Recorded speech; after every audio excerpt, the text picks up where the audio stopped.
Hello dear friends, subscribers and guests of my channel.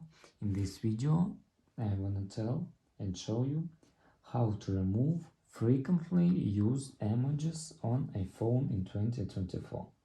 Easy method. Please put your like, subscribe to my channel and share this video with your friends. Let's get started.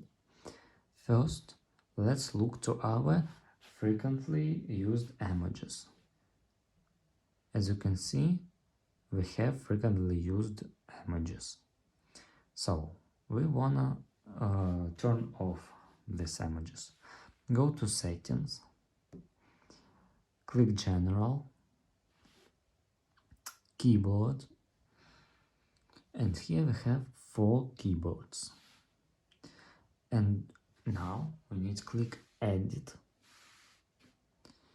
and you must delete this keyboard and click done.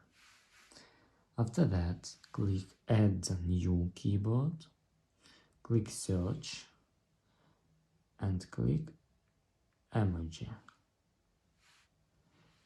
And that's all. So let's try. As you can see, now we delete frequently used images. If you enjoyed this video and found it helpful, please put your like, subscribe to my channel and share this video with your friends. Bye bye everyone.